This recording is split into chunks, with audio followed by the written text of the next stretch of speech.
It's an honor to introduce and sponsor House Bill number 10986. And if I may read the explanatory note, this bill seeks to classify and penalize extrajudicial killings as a heinous crime and provide clear legal standards to ensure the accountability for such action.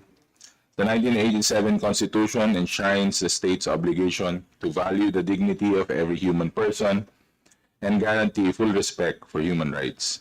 It mandates the protection of life, liberty, and property, and ensures that no person shall be deprived of these fundamental rights without process of law. It is therefore imperative for the state to prevent and address any violation of these rights, including these occurring outside the bounds of the legal system. Extrajudicial killings, or the killing of individuals without judicial proceedings, legal authority, poses a grave threat to the rule of law, democracy, and the protection of human rights. These acts bypass established judicial procedures, undermining public trust in the justice system and violating the basic rights to life and due process guaranteed by the Constitution. The lack of accountability for such crimes contributes to a culture of impunity, where the perpetrators believe they can act without fear of legal consequences. The bill seeks to explicitly criminalize EJK, ensuring that any individual, regardless of rank or position, who is found guilty of participating in, authorizing, or condoning such acts will face appropriate criminal penalties. By defining EJK as a specific crime, this bill aims to strengthen the legal framework for investigating, prosecuting, and punishing those responsible for these heinous acts. Furthermore, the proposed measure aligns with the country's international commitments to uphold human rights, particularly under treaties such as the International Covenant on Civil and Political Rights, which requires states to protect the right of life and ensure that no one is arbitrarily deprived of it. The classification of EJK as a heinous crime is a necessary step to restore public confidence in the justice system and uphold the rule of law. It affirms the state's duty to ensure that all individuals are afforded the protection of law and that justice is served in every case of unlawful killing. By adopting this measure, the state not only seeks to provide justice for victims and their families, but also send a clear message to all acts of violence outside the legal processes will not be tolerated. This bill also creates extrajudicial killing claims board, which aims to provide reparations to victims of extrajudicial killings and create mechanisms to address, investigate, and prevent future cases of EJK. According to the report on investigated killings in relation to anti-illegal drug campaign of the Commission on Human Rights, released in 2022, the Commission on Human Rights was able to investigate 846 victims of drug-related extrajudicial killings. 577 were committed by law enforcement officers, and 269 of the unidentified and other types of perpetrators from 2016 to 2022. The reparations provide a small relief to family of the victims of EJK and an acknowledgement of the wrongdoing committed by the state against their loved ones. In view of the foregoing, the immediate passage of this bill is earnestly recommended. Thank you, Congressman Ortega. Before we begin, there are basic points that I would like to raise, and hopefully after the discussions today we can answer this issue as to whether there should be two separate bills, one for the definition of the crime and another for the reparations, because we have to keep in mind that under the Constitution there should only be one subject in every bill. Every bill passed by Congress shall embrace only one subject which shall be expressed in the title thereof. So that's one thing that's I want to maybe we can decide on that later after we hear all the resource persons. And the other one is the definition of extrajudicial killing. Is it the proper term to use? And these are questions that we can answer after the discussion today. And Congressman Manuel, yes. Madam Chair, thank you. I also would like to share that we in the Makabayan Coalition with colleagues Rep. Franz and Rep. Arlene, we acknowledge the effort of the authors of House Bill 10986 in filing this bill. With the same intention, Madam Chair, we also intend to file our own version of the bill.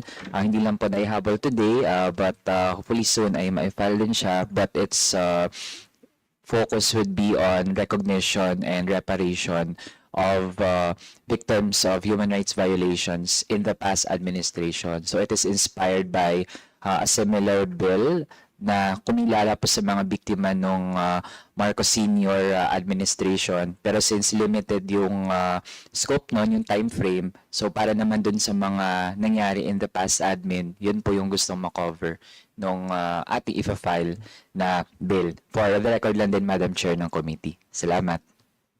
Madam Chair. Yes, just thank to, you, yes, Manuel, and yes, yeah, Mr. Chair, just to manifest also my observation while we were holding the committee hearings on EJK dun po sa Committee on Human Rights. Apparently, all of our resource persons agreed that there is no working definition of EJK.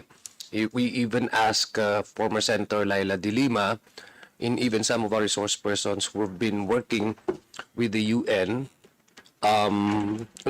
how do we actually understand if there's a legal definition, at least technical definition, a working definition for us to be able to classify whether these killings fall under the scope of an EJK. Unfortunately, sabi nga nila, even in the UN, there's no actual definition of what constitutes EJK. Perhaps the EJK terminologies that were used, some of them said that it was the terms actually were coined by the media, just to define and describe. I guess this bill, Madam Chair, is the authors of this bill is they're trying to now define what EJK, so that our courts would have a legal and working definition in order to set the parameters as well as to maybe perhaps determine the culpability of those who may be charged with EJK. So I just like to put that into context so that we can also move on. Maybe that can also be a basis for our discussion, Madam Chair. at least we have those issues in mind when we discuss the bills. So we shall now proceed with our resource persons. We will listen to the resource person, and then the members can ask questions at any time. Just let me know if you want to make a comment. So first, we'll ask the DOJ. DOJ, please. Good afternoon, Honorable Chair and members of the committee. For the Department of Justice, first we would like to apologize as our position paper is currently being reviewed by our division head to be submitted to our principal for his approval. But nevertheless, in essence, we interpose no objection as regards the initiative to come up with a bill to penalize EJK, as this is in accordance with Congress's power to give the highest priority to the enactment of measures that protect and enhance the right of the people to human dignity. And further, it is aligned with our international commitments, such as the International Covenant on Civil and Political Rights, and the state has that obligation to harmonize and reflect in its domestic laws the policies behind such a covenant. And also, under the Constitution, it is the state policy to value, the dignity of every human person and guarantee full respect for human rights, and that no person shall be deprived of life, liberty, or property without due process of law. And of course, EJK, or the summary or arbitrary killing of an individual, is a grave violation of the most fundamental right, which is the right to life. And it is a threat to our democratic process. Resort to extralegal processes by state agents or those acting with their apparent authority undermines the authority of our courts, who has the sole authority to determine the guilt of a person on whether or not he should be penalized. And of course, resort to these extralegal measures diminishes public trust in our judicial system, and it will promote a culture of impunity. Basically, that is our stand. But nevertheless, after the Secretary have signed that position paper, we will submit it po the soonest. Thank you, ma'am. Thank you. DND. Mali yung AFP. Representative nila.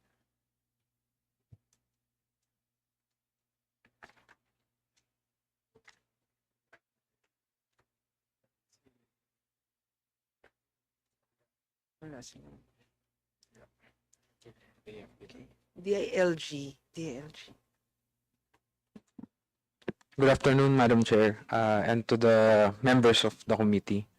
The DILG has already submitted its position paper via email to the committee secretariat, Madam Chair.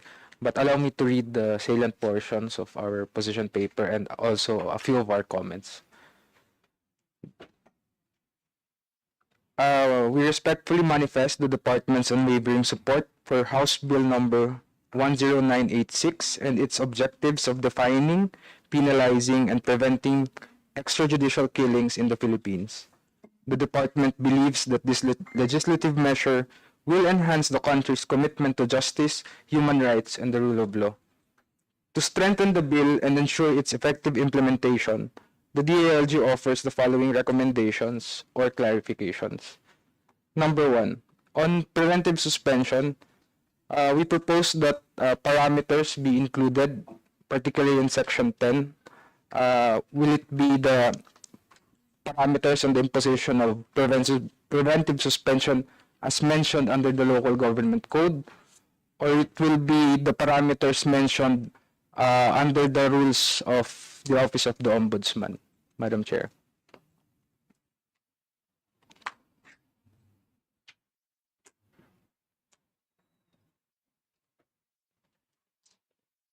For clarity, Madam Chair, under the local government code, it states therein that preventive suspension may be imposed at any time after the issues are joined when the evidence of guilt is strong, and given the gravity of the offense, there is great probability that the continuance in the office of the respondent could influence the witnesses or pose a threat to the safety and integrity of the records and other evidence.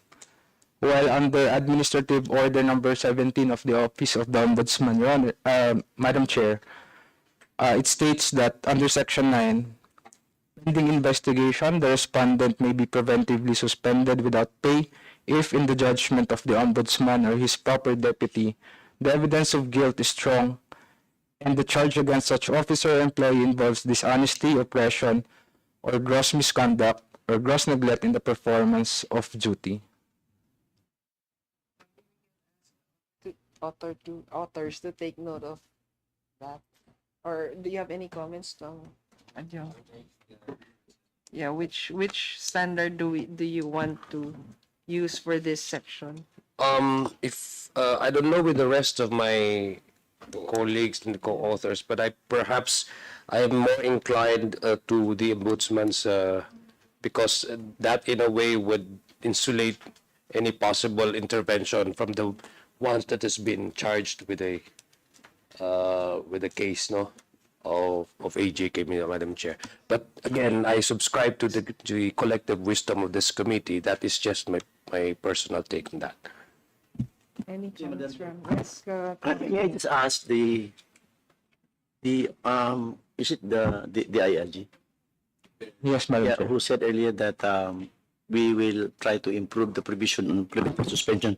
May I know if that is, I mean, that is your position, original position, that preventive suspension is or can be part of this um, provision of this law and this measure being on the table? Because remember, Madam Chair, a preventive suspension is more appropriately or commonly used in administrative or even employment context. That is to ensure that the one facing charges do not interfere or does not interfere with the evidence or does not influence the witnesses. So do you still see the relevance of this in a penal law? Because this, we are legislating a penal measure. And then, so as I said, para po yata ito sa administrative regulation. Yes, Kong. See.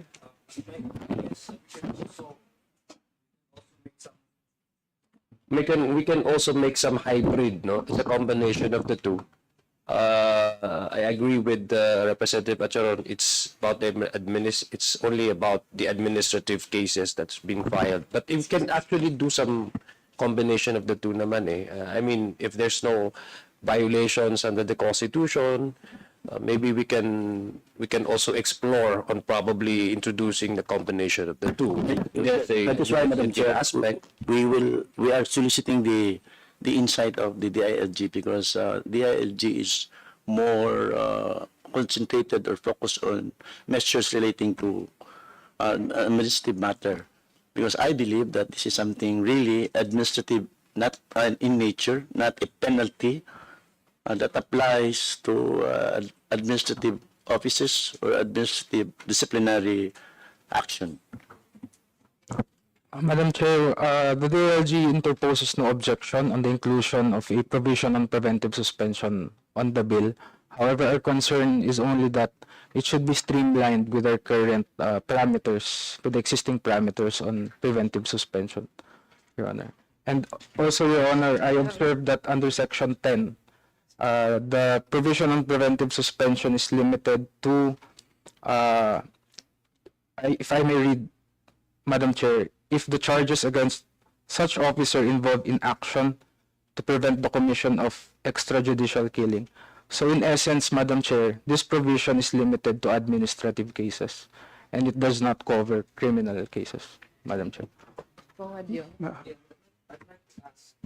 I don't know if DOJ can also give us their insight, no. But I'd like to ask, if for example we introduced in the bill probably combination of the two, some aspect on the penal, in relation to preventive suspension, and as well as to also get some portion of the yung ombudsman. What would be the position of DOJ and DILG on this? Since we are trying to explore, Madam Chair, the possibility perhaps of combining the two, since extrajudicial killing, though it is loosely used, but it has never been defined based on its legal parameters, no. So on that note, Madam Chair, I may also ask, what would be the position of the DILG and DOJ on this matter?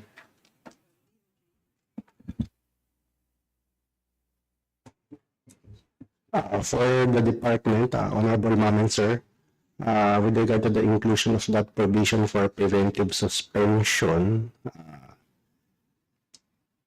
first we have to see that if the offender is a public officer, and this preventive suspension pertains to the administrative aspect, we have that threefold liability rule po kasi for public officers.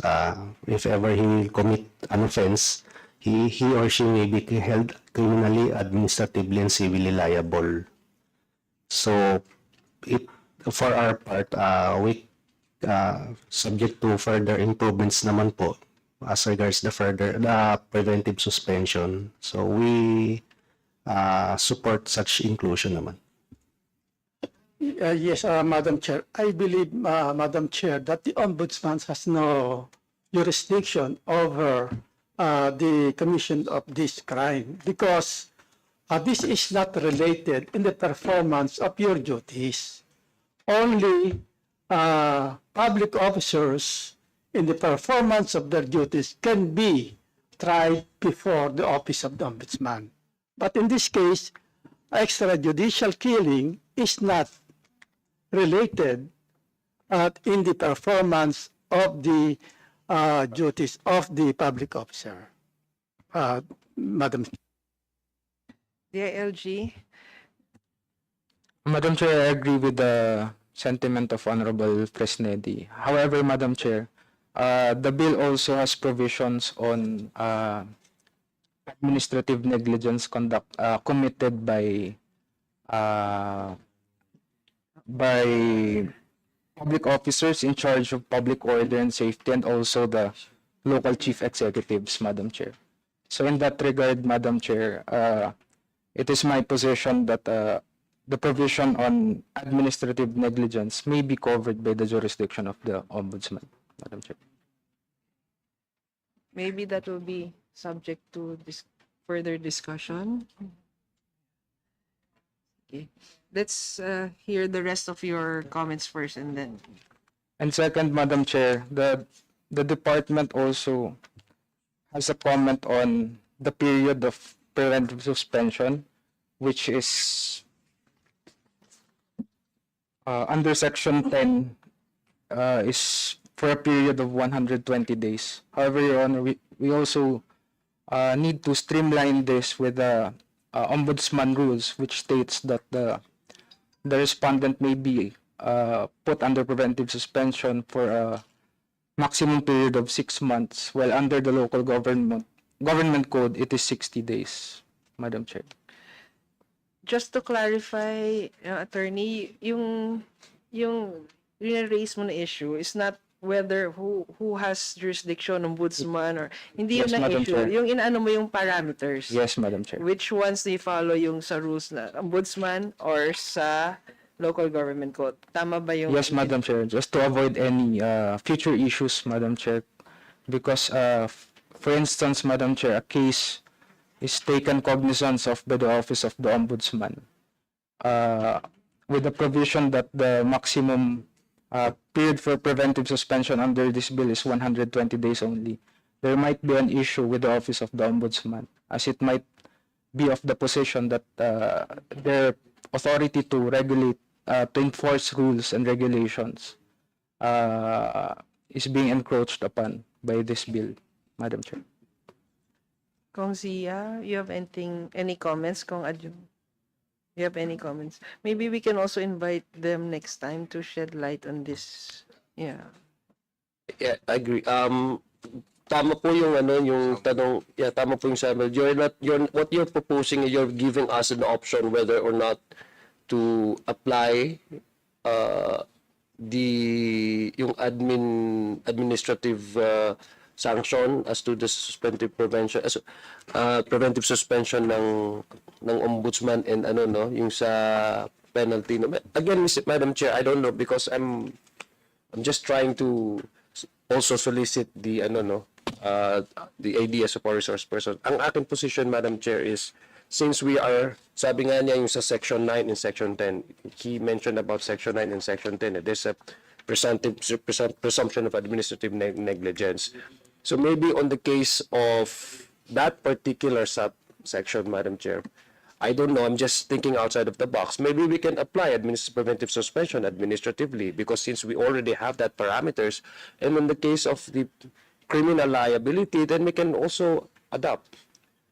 Should we decide on avoiding any legal problems in the future, then we can also separate the two.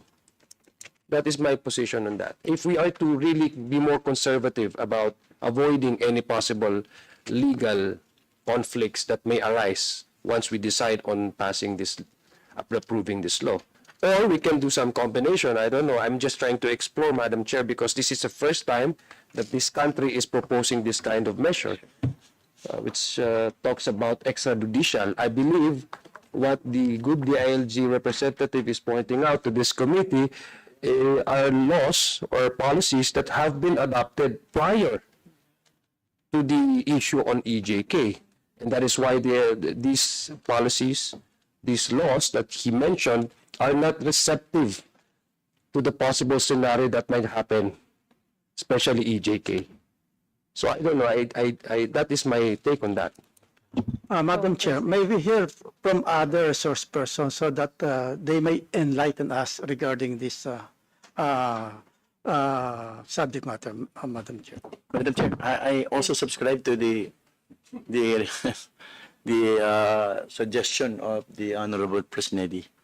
Anyway, we would like to encourage our resource persons to say what is really their feeling about the legislation. This is not an investigation in aid of legislation, whether it's a contempt. These two here present will for sure does not have the propensity to detain anyone in the resource persons. So please say your piece, and your lips will not be sealed, and you will not be detained, so that we can come up with the more improved and refined version of our law.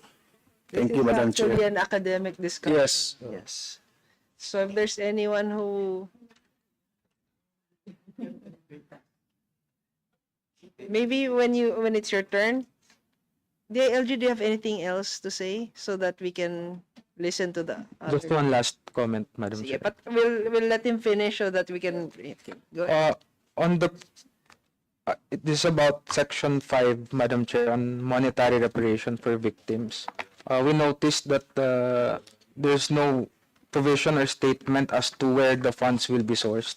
Will be And also as to the salaries and emoluments of the members of the Extrajudicial Killings Claims Board, Madam. I think that is in Section 13.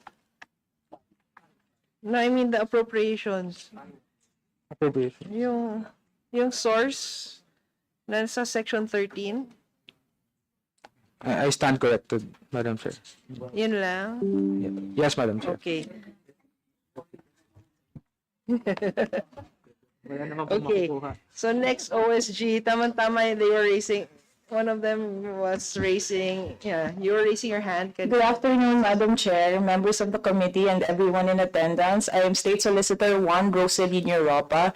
The Office of the Solicitor General already submitted our position paper last December 3 on the bill under consideration, but I would like to discuss some of our comments. We have comments and recommendations on several sections of the bill under consideration, but let me go first, Madam Chair, to the 2 points that you mentioned earlier. One is the issue on the one title, one subject requirement of the Constitution. That was one of the issues that was deliberated upon by those who crafted our position paper for the OSG, and we stated in our position paper that in our opinion the provisions of the proposed bill are germane to the objectives of the bill as stated in its declaration of policy. However, just to be sure that it won't be subjected to a collateral attack, we suggested that perhaps the bill, the title of the bill could be amended or revised to read instead an act to address and what was that again? An act to address.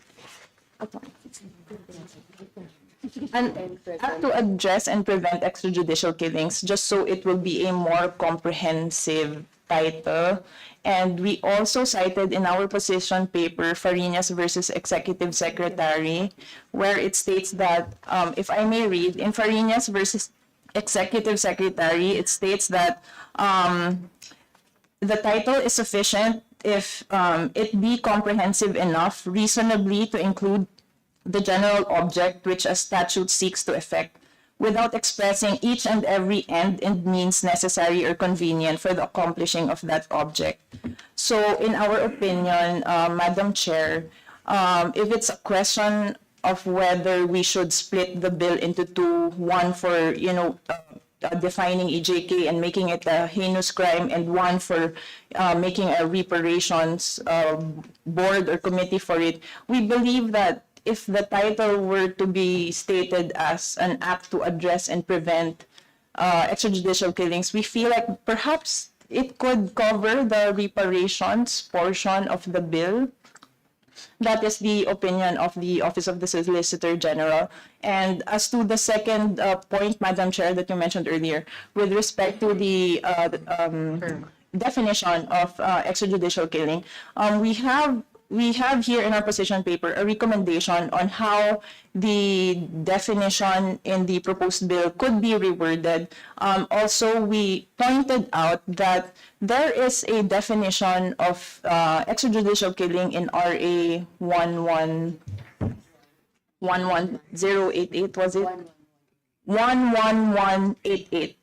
But although that is regarding special, in armed conflict, children in armed conflict, so it's not really, perhaps that definition, can look at it, yeah. but perhaps that definition is too vague for our purposes here in the bill under consideration. But that's one thing that in our suggested rewording, that's the definition in that act is something that we try to incorporate just so there could be a more comprehensive, perhaps, working definition of what an extrajudicial killing is. And then, as regards our other comments po, Madam Chair, should I go through all our comments in the position paper?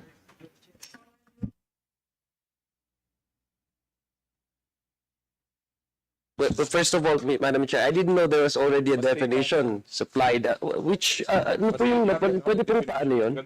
Ano pong batas yun? Yes, Your Honor, it's entitled the Special Protection of Children in Situations of Armed Conflict Act. Okay. Although we admit that it's not, it's not. But have you included that in your position paper? Yes po. Yes po.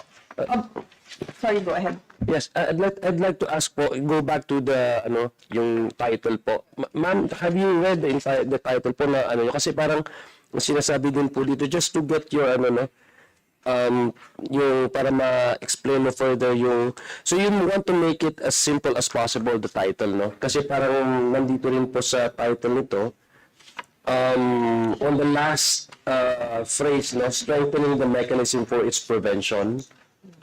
Would you like to, are you proposing that to make it shorter and more simple para hindi siya masyadong matouch yung issue ng two subject matters, yung overriding na mga... Your Honor, that is the suggestion of our office, maybe a more broad, comprehensive title. Anyway, since in the declaration of policy, it will be stated there that...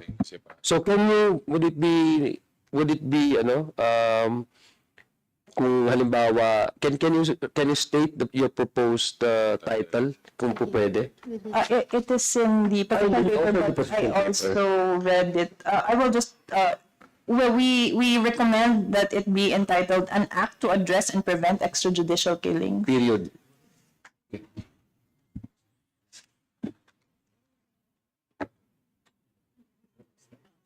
Thank you, Madam Chair. Can you, mayroon ka pang other points to raise? I think, Your Honor, just one last, because this is one of the most important comments that we have in our position paper. We suggested, if I may read, to further strengthen the proposed law and underscore the government's commitment to addressing extrajudicial killings, it is recommended to include a provision penalizing state agents' negligence in investigating such cases.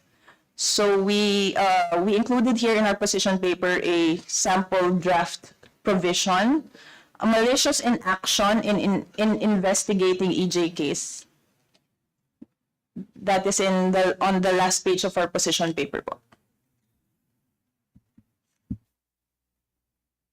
May we know, Madam Chair, if the OSG is supportive of this bill? Just want to be categorical. Yes, of course, Okay, of thank course. you. It goes without saying, but I yes, think Your they Honor. they submitted the position paper, and then they gave comments for each provision, and then they gave their recommendations, if any. So I think we can use their position paper. Anything else from the members? Madam Chair, may I ask the Office of the Solicitor General whether, in fact, the term extrajudicial killing is something that is acceptable to your office as a term that we would be using for purposes of this proposed measure? Not just the definition, but the term itself. Yes, yes. OSG. Uh, Yeah, Yes, yes, Your Honors. We are actually using extrajudicial killings in our pleadings. And it is also in the decisions of the courts, Your Honors. But I'd like to know, Madam Chair, if there is a specific provision of law at present that deals with extrajudicial killing. There is none, Your Honor. So far, there is none. this is the one on flashed on the Yeah. that's the one. RA 1188. Madam Chair, I just want to correct myself. Early, I said probably the terminologies were coined by the media. I would like to stand corrected on that. I did not know that they've been using this this phrase in legal in the courts, and there's already a law that defines extrajudicial killing. Just to put on record, Madam Chair. Thank you. It's noted, and Madam Chair, actually I asked that because if you try to read the proposed measure, in section 3, definition of terms, paragraph A, it says, extrajudicial killing refers to any killing other than that imposed by the state. So I wondered if there is a killing which is imposed by the state. I'm confused with that. So in other words, this killing other than extrajudicial that is imposed by the state what is your take on this? yes, Your Honor, right. Oh, wala. from what we have, from our idea, or from what we have gathered from the court decisions, extrajudicial killings, these are acts committed by public officers without the they are not really or actually authorized by the state, but they are committed by public officers. So extrajudicial killings are committed by, it cannot be called extrajudicial killings if it is not committed by public officers. Madam Chair, what is your take on this definition that extrajudicial killing refers to any killing other than that imposed by the state? Is that going to appear, or suppose now that there are other killings which are imposed by the state? There is none. It is not sanctioned by the state, Your Honor. It is not sanctioned by I the think state. attorney. Just to answer, Congressman, your question. In our position paper, actually, that is one of the things that we pointed out, that the definition, referral to the killing other than that imposed by the state, it causes some confusion because, again, as stated in our position, supposedly there should be no death penalty, so there should be no killing pursuant imposed by the state. So that's one, actually, yes, that's exactly one of the things that we pointed out in our position paper. Madam Chair. Yes, Madam Chair. I just would like to react to the statement of the representative from OSG that all actors must be public officers.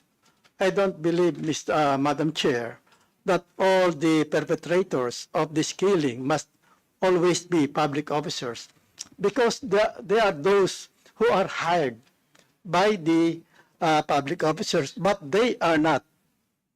They are not public officers.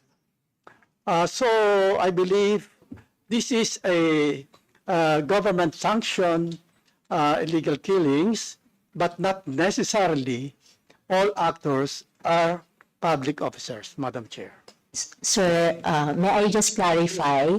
Can you wait, Sorry. Kong Isi? You wanted to say something? Oh, okay. I think we have, all of us have a basic understanding of what an EJK is. I mean, there's a widely accepted definition, maybe imposed to us by media. But I think the definition under Section 3A should be revised, just because I agree with the OSG. Section 3A seems to tell us that there are state-sanctioned killings, and there will never be a time from now on that there will be state-sanctioned killings, as we already signed, if I'm not mistaken. Is that a treaty or something that we are bound not to reintroduce death penalty? So having said that, there will be no killing imposed by the state or any deliberate and arbitrary killing of any person not under a previous judgment. That's why I think we have to reword Section 3A. Okay, now you can speak. Please wait to be acknowledged. Yes. Apologies, Madam Chair. I just would like to clarify, Your Honor, what you mentioned a while ago, that there are perpetrators who are not public officers, but under Section 4 of the proposed bill, they are acting under the actual or apparent authority of the public officers. So, technically, it is the responsibility or also the liability of the public officer. That is my opinion. But Madam Chair, the earlier statement was that all perpetrators must be government employees or officials. But there are those perpetrators who are hired by the government officials or employees to do this extrajudicial killing, Madam Chair. That is my only point, Madam Chair. So in effect, the provision on preventive suspension only applies to public officers. Not necessarily, Madam Chair. This is a government-sanctioned extrajudicial killing or commission of crime. Government sanctioned, but not necessarily all perpetrators are government employees or officials. Madam Chair, may I Yes, pose a Council. question to OSG? Perhaps we can enlighten. Gusto ko lang po yung Clarify. text, yung sinabi po ni Manong Jaime. This is what we're trying to propose here is a bill, and hopefully that will become a law. And terms and words that are used, the language in itself should be very, very specific, because I believe that's how courts can really decide on. Because though we may loosely use the word extrajudicial killings, but in application as to the hearing this in the courts, they are supposed to be definitive and some legal implications. May I also, kasi yung sinabi po ni Manong Jaime, OSG, I just also want to be clarified, how can you delineate, for example, in terms of the legal implication vis-a-vis the culpability and the penalty ascribed to commissioning of certain acts of a crime? How can we be clarified paano mo masasabi na it's an extrajudicial killing and paano mo masasabi na it's a murder? Because I guess those are there's a very thin line, a hair-splitting difference between these two if you look at it, no? Kasi nag-gets ko po yung ano ni Manong Jaime, though they are not public officers, but they have been commissioned by us, allegedly, by a public officer to commit this crime on their behalf. So gusto ko lang po malaman, can you also maybe provide us so that we can refine this bill? Because I believe there's already a penalty for murder, right? It's under the heinous crime. Although it may fall within the ambit of, you know, that specific action or a specific crime, but it's, sabi ko nga, it's a hair splitting yung difference ng two. Can you, yes, please, OSG. Sir, you are asking po for the difference between murder and What we extrajudicial have proposed killing. here is that of the, Yeah. yes. So before that po, we have our position paper. In our position paper, the OSG has a recommendation for the rewording of Section 3A actually po. Because since we opine that the wording of Section 3A may cause confusion in the proposed. 3A? Yes, sir. 3A. The OSG suggested a rewording of the of said provision. May I read the suggested rewording? Yes. Extrajudicial killing. Okay. I'll read first the proposed provision in the bill. Extrajudicial killing refers to any killing other than that imposed by the state pursuant to the provisions of the Constitution on heinous crimes, or a deliberate and arbitrary killing of any person not authorized by a previous judgment pronounced by a competent court, affording all the judicial guarantees which are recognized as indispensable by civilized peoples. It may be committed by a public officer, person in authority, agent of a person in authority, or any person who is acting under the actual or apparent authority of the state. So since it is our opinion that the wording of Section 3A may cause confusion because as a signatory to the second optional protocol to the International Covenant on Civil and Political Rights, the Philippines is legally bound not to reintroduce the death penalty as a capital punishment. Thus, the definition should focus on deliberate and unlawful killings without due process of law, instead of making it appear that the Philippines allows killings sanctioned by the state and or the courts of competent jurisdiction. So the rewording reads as follows. Extrajudicial killing refers to the deliberate and unlawful killing of any person for any purpose by a public officer, person in authority, agent of a person in authority, or any person who is acting under the actual or apparent authority of the state. The killing is without a lawful court order, meaning it is not, since there is no death penalty. If there is a death penalty, if the death penalty will be lifted, then the court may order the killing, because that's what we were referring with the phrase the killing is without a lawful court order or due process as guaranteed under the Constitution and recognized international human rights standards.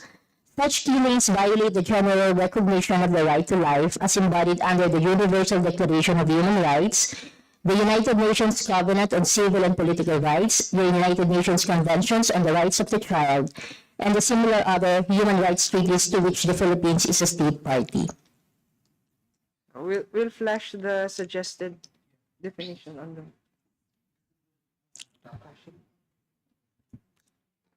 Give us a second.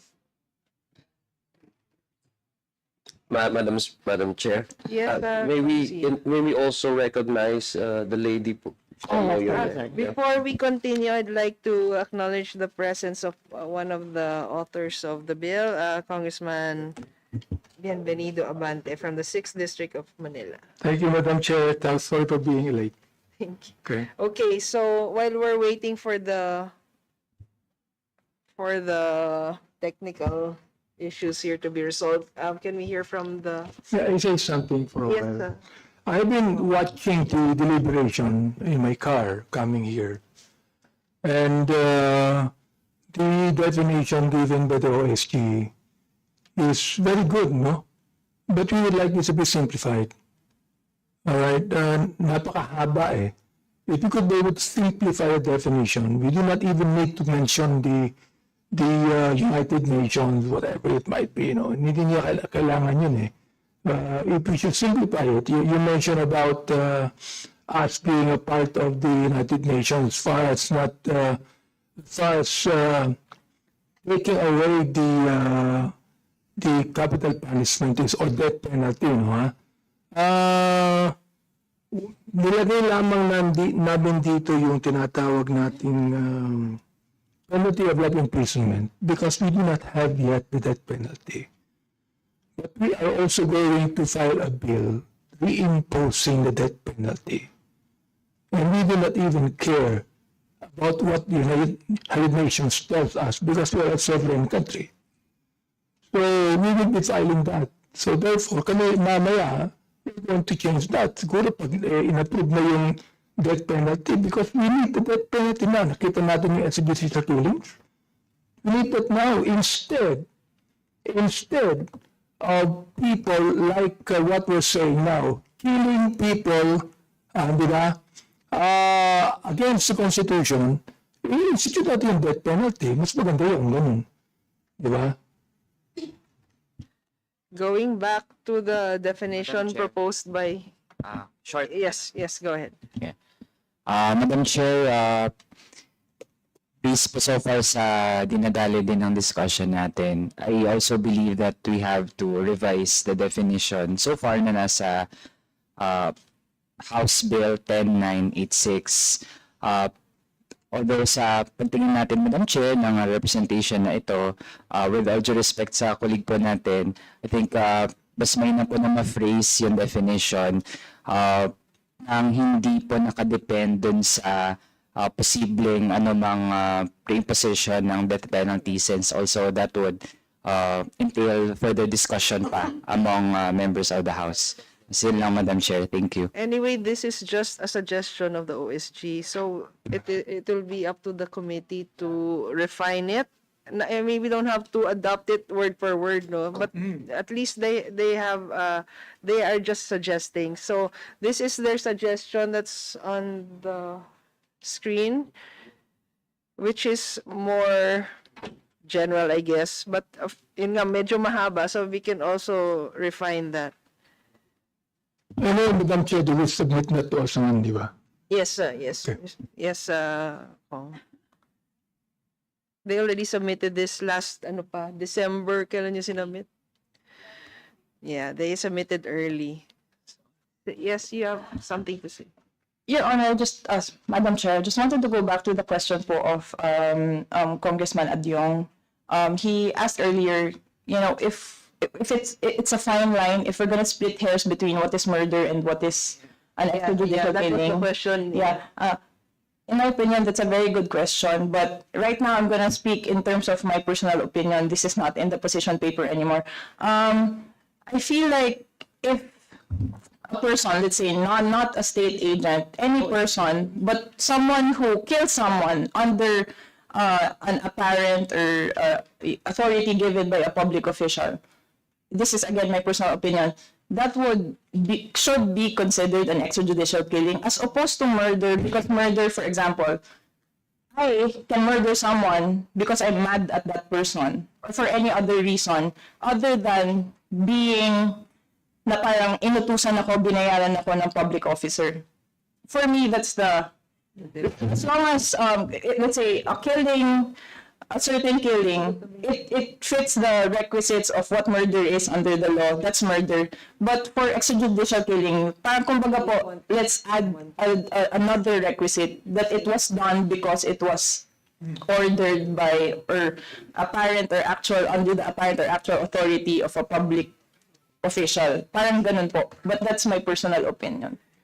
Okay, any other resource person who would like to, Madam Chair, let me, yes, Kong Abante. okay yung opinion mo eh. No?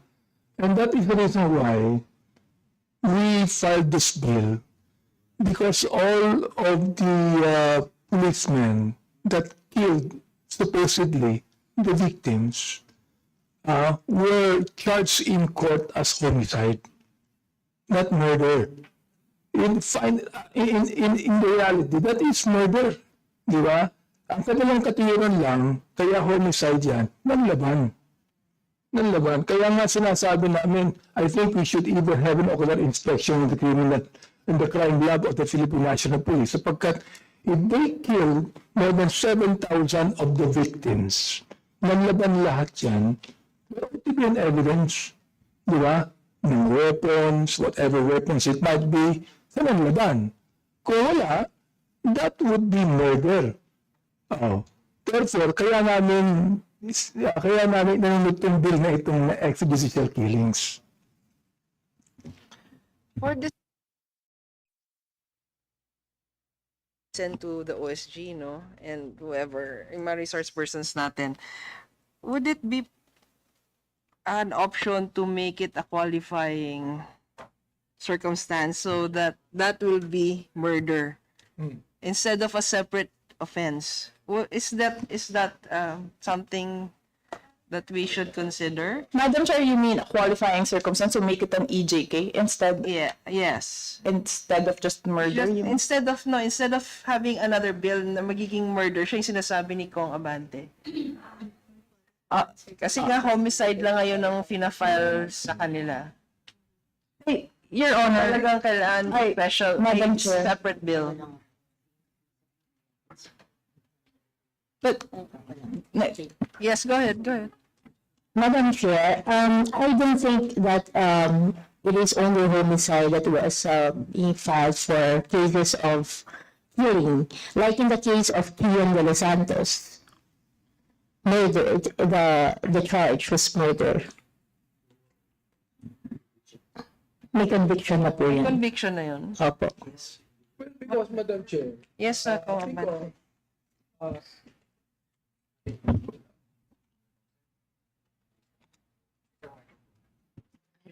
because in the first place, there was no weapon found kay Kian de los Santos. In reality, that's why it's murder. Pero karamihan, for example, like in Caloocan, the first charge against the policeman who killed those victims was murder. But then it was changed by the ombudsman to homicide. Why? Sapagkat nanlaban daw yung mga tao. So, but then the evidence would be, nasaan yung evidence? Nanlaban sila. That is actually the question. Oo. Kaya, because, kaya Madam Chair, nagkaroon ng ganitong bill, no? To be able to perhaps make a definite definition ng extrajudicial killings. Sir, I think there is a distinction naman po. May difference naman po, like what Attorney Europas discussed a while ago.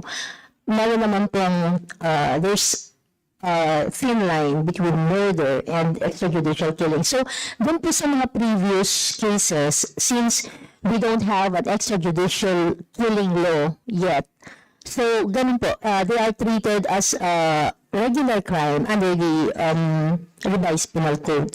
So kung walang qualifying circumstances po, homicide siya. And then murder pag may qualifying. Madam Chair, yes, I think on the issue of whether or not an officer commits a extrajudicial killing, mas madali po yung ma-identify because pag officer talaga in the line of duty, for example, makikita mo naman talaga, no? What is more difficult, I guess, for this committee is to at least contextualize or to describe the manner by which a contracting assassin. Yun lang mahirap maybe we can also ask OSG to help us out on how to determine. Kasi halimbawa, meron akong na-contact na tatlo para patayin si ito, si ito. No joke, no joke. Yung mga ganong klaseng senaryo, yun ang mahirap i-prove.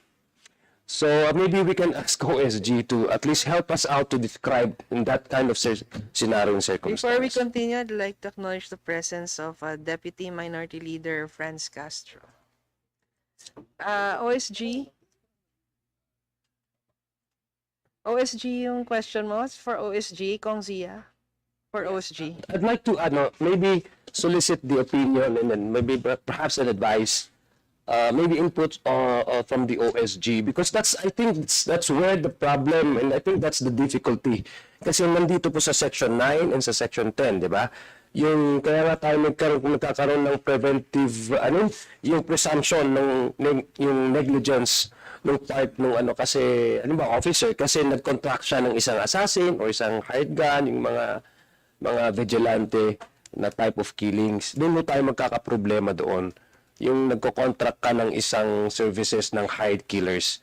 So I guess, yung naka-fall doon po sa definition ng EJK, di ba? It's not a murder because sabi nga ng lady lawyer natin, if it's a murder, I have a grudge against a particular person, then ginawa ko yun. But this one is yung commission ng crime is wala kang pakialam, wala kayong connection doon sa taong yun, basta lang kasi kinuha ka, kinontract yung services mo, then ginawa mo yun. That falls under AJK kasi public officer yung nakipag-usap sa'yo. I don't know, for political reason, whatever. No? So gusto ko lang pong, I think, makunan ko ano yung possible na po pwedeng may dagdag ng OSG on that circumstance to define that particular circumstance so that we can have a very clear qualifier na yung sinasabi po na scenario where we can connect this particular officer and now those of individuals who have been hired to kill a certain individual that would fall under the category of EJK. Doon po ako magkakaroon ng problema, I guess, Madam Chair. Madam Chair, perhaps we can go back to the explanatory note now, where we said that extrajudicial killing or the killing of individuals without judicial proceedings or legal authority poses a great threat to the rule of law, democracy, and the protection of human rights. These acts bypass established judicial procedures, undermining public trust in the justice system, and violating the basic rights to life and due process guaranteed by the Constitution. The lack of accountability for such crimes contributes to a culture of impunity where perpetrators believe they can act without fear or legal consequences. Yun po yung nakalagay namin sa explanatory note. Perhaps our OSG, who are really very good lawyers, could read the explanatory note first and then make suggestions as far as simplifying some provisions in the bill, Madam Chair. Yes, OSG. That is noted, Your Honor. And I would like to ask Kong Samora if her question was answered. Yes, Madam Chair. I think actually I was just showing my support to the OSG's position. And Madam Chair, I also want to manifest that I agree actually with your suggestion earlier about maybe making the circumstances present in the killing an aggravating circumstance. I went through the many circumstances which aggravate criminal liability. And maybe just a suggestion, maybe we could add the circumstances of EJK to this. It would make murder or homicide murder under the circumstances, the aggravating circumstances of EJK. After all, murder is punishable by reclusion perpetua, and here the penalty that they want to impose, I believe, is life imprisonment, which is actually properly termed as reclusion perpetua under our RPC. So, there, OSG, Madam Chair. any comments on the... Any comments, OSG? Yes? Your Honor, just to go back po dun sa question again ni Congressman Adyong regarding, yun nga po, the difficulty in his question. Wait. Again, we were brainstorming here, but again, this is not in our position paper. We admit na mahirap po kasi to prove eh, di ba? When is it murder, when is it EJK? But yun nga, if you're contracted, if a person killed someone because he was contracted by a public official, it's a matter of evidence, eh. It's a matter of defense. So I was just thinking lang at the top of my head, could it be possible that perhaps the prosecutor files a murder charge, and then during preliminary investigation or proceedings before the prosecutor, the person complained of na who killed somebody na EJK, he could raise that as a defense na he was contracted by someone, and then after he raises that as a defense, I'm not sure we can amend the information to make it an EJK. Parang ganun po siguro. Your thoughts? Or, Well, before that, can you answer first the question of Congresswoman Samor? sorry, Congressman Bell, what was the question again? I was actually showing my support to the suggestion of Chair about making the circumstances present in an EJK killing an aggravating circumstance. Or, yes. An aggravating circumstance to If it's homicide, then it becomes, make it murder, something like that. Yes, Kong. Madam Chair, may I ask therefore the OSG, no? Upon reading the bill, how do you differentiate between EJK and murder? Sir, yun nga po, as mentioned a while ago, when it's murder, regular killing po siya. Pero pag meron ng order from a public officer, sanction siya ng kung sino man yung public official, then it becomes extrajudicial killing. Yes, Kong Samor. Hindi pa din yung question ni Congressman.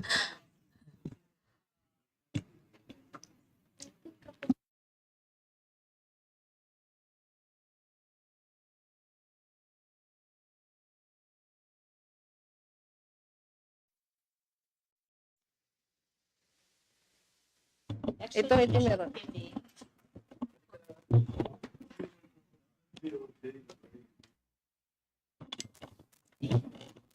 Madam Chair, actually one more thing that we were looking into. Under Section 4, it says here, extrajudicial killing committed by a public officer, person, authority, agent of a person in authority, or any person who is acting under the actual or apparent authority of the state. What I was discussing with Kongton earlier was that, is there actually an actual authority from the state to commit extrajudicial killing? Maybe there can be an apparent authority from authority of the state, but I have issues with it being an actual authority of the state to commit extrajudicial killing. So I think that that goes together with our earlier discussion. Wala din eh. Meron. Okay.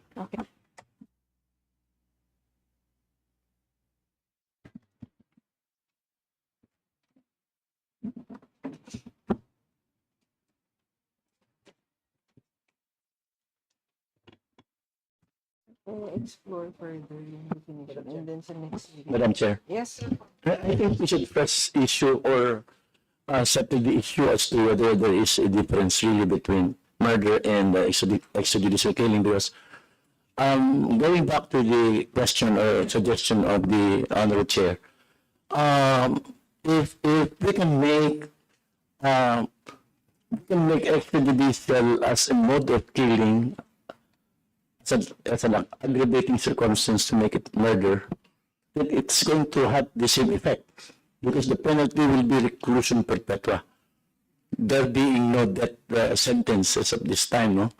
So, did it occur to you, your office, whether personal or official opinion that there's no need to make extrajudicial killing as a separate act, but just instead make it an aggravating circumstance so that it can be part of the aggravating circumstances already listed in the revised penal code. Wait, I just want to clarify. It wasn't a suggestion, Kong Ton. It was a question. I was asking a question. I was asking a question to the OSG earlier. Yes, OSG. I see. Sige, go ahead. The intent. Yung intent to kill. Wait. Let's answer one by one. Madam Chair, regarding the suggestion on whether we can just make it an aggravating circumstance, an addition to the aggravating circumstances to qualify it to murder, our concern with that would be, well, one, if we just make it murder, then we won't have this reparation for victims or EJKs anymore. That's our number, at the top of our head, that's our concern. There will be no reparations for victims of EJKs anymore. But my colleague, Attorney Ellie, she has a no. You have a good. She has a good idea. Let's all on this together. Good afternoon, Your Honors. Regarding the issue as to defining the line between murder and EJK, my own personal position on that is the intent would be the defining line. Because with murder, you have the intention is to kill someone. There's a personal grudge. There's a specific intention. As opposed to EJK, where the killing is how do I say it? Kind of a collateral effect of what a public officer wants to happen. So it's they don't the killing is not directed on a specific person. It's unrestrained killings because of a certain goal that needs to be achieved by a certain public officer or a state agent using a color of apparent authority. Madam Chair. Yes, sir. Ayan, nagustuhan ko yun, ang restrained killing. Ganito yun eh. I don't know kung nanonood kayo ng aming Qualcomm hearing, no? Mukhang hindi. Anyway, kaya namin nagawa sa bill na to. Ganito yan eh. Okay, I asked the former president. Sabi ko sa kanya, because he was actually putting the blame on the policeman that killed it. They should know the law. Yun ang sabi niya eh. No? Ako lang ang nabigay ng policy. So I told the former president, you are a prosecutor at one time. You made a policy, a presidential policy. It's not based on the Constitution. It was only based upon his own personal policy. Ngayon, nung siya nabigay ng ganyang policy, na-involve din yung mga police. Right, to kill.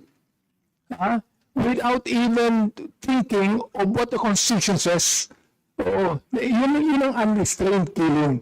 Maganda yung sinabi niyo, Madam Chair.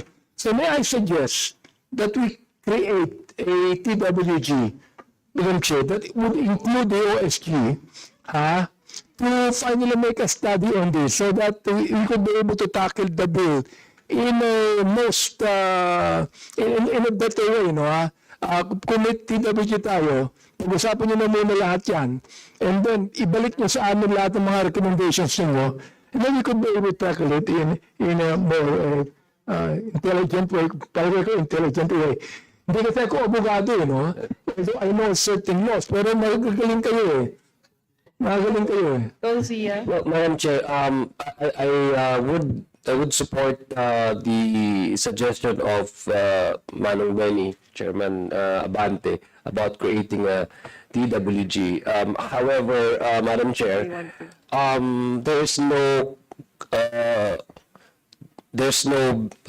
bill that was referred to this committee that has a separate version when it comes to EJK. So, isa lang po. So, but when Makabayan, maybe by the time that Makabayan proposes a different other version of this of EJK bill, and I guess that's the time that we can consolidate it, perhaps we can create a TWG. But if it's only about the matter of defining what constitutes AJK and perhaps including that phrase yung nagustuhan ko rin po, unrestrained killings, then with all due respect to Manong, kasi gusto ko po mas mapasa na natin to sa mas madaling panahon, it will cause more delays.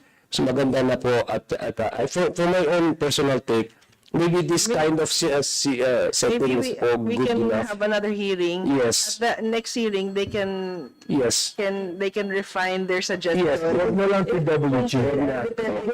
Okay lang yun. Para maging madaling ma-approve. We can now approve it in toto F1. Kung Benny, so you withdraw the motion for now? It's just a suggestion to me kasi meron kasing sinabi ang OSG na maganda eh. No, it's not actually consolidating some bills because it's only one bill actually. Di ba? Pero yung TWG is just resigning it as you would suggest in the other agencies that we have. And afterwards, talking about this, pero mukhang maratagal lang nga tayo eh. We So, can actually do that. in fact, the motion I'd like to say, Madam Chair, is to approve this in toto. I think we need another hearing because we have to refine the bill. But yes. Yes, Conference. Thank you, Madam Chair. As regards sa definition, no? So, mukhang umaayon sa iniisip po namin yung definition o yung description ng AJK. Alam mo yung sinasabi ni Madam Chair ni Congressman Zia, yung tungkol sa merong opisyal na nagbabanta, nagkakaya ng assassin, that is murder. No? Murder yun.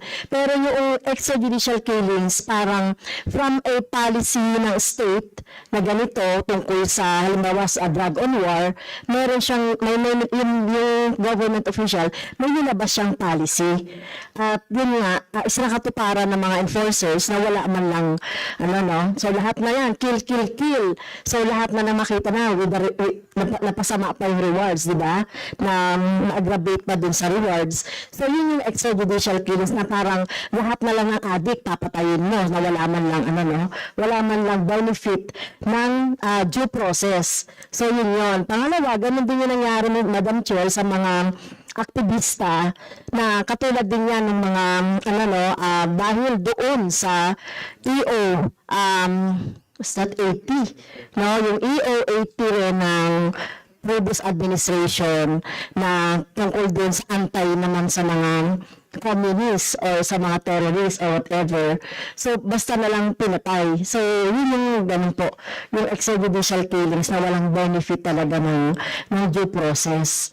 So, yun po. Pero yung murder, talagang meron ka ng meron ka ng parang individual na intent to kill. No? Ito, based sa isang policy ng state. So, yun po yung concept namin ng extrajudicial killings. Whether it is war on drugs or it is war against terrorists or war against activists, opposition, and dissenters. Thank you, Madam Chair. Yes, from the PAO po. Good afternoon, Madam Chair, and to the other members of the Honorable Committee, as well as all of us present here. Firstly, the Public Attorney's Office, no process, no objection. In fact, it's pursuant the passage of the bill under consideration, as this is consonant with the Constitution. And also, the PAO can render free legal services consonant to its mandate, Your Honor, to indigent persons as well as other qualified persons in civil, criminal, and admin cases are subject to our regulations and existing policies as regards to merit tests and indigency tests. I would just also like to voice out my personal opinion, Your Honor, with respect to the matters in consideration. I think I would like to subscribe to the idea that personally, the EJK be considered as a qualifying circumstance under the provision of aggravating circumstance. And if my memory serves me right, we are legislating here focusing or talking about a specific crime with respect to EJK. The problem is, during the trial, if the prosecution fails to prove the element that it is state-sponsored or through the intervention of any public officer, then what will happen to the case? What will happen to the accused? He will be acquitted. So I think we have to focus on the criminal act. I don't know if my understanding is correct, although we have a supplementary provision with respect to the proposed bill that RPC will be supplementarily applicable in this case. I don't think the case will be downgraded to homicide if the prosecution fails to establish sufficient evidence to prove that there is EJK. Unlike, for example, in murder, if he fails to prove the following five circumstances of treachery, then it will be downgraded to homicide. That's all, Your Honor. Then we can also legislate a separate bill with respect to reparation. It's qualifying circumstances. Arlene was going to file a separate bill on reparations. You mentioned it to me. Pero hindi niya pa na. Madam Chairman, I am just bothered by the previous statement of the OSG. And now it's coming up again by the PAO about reparation, making it a separate bill. Is that what you are saying, Madam Chair? Yes, parang may suggestion. But it's not reparation.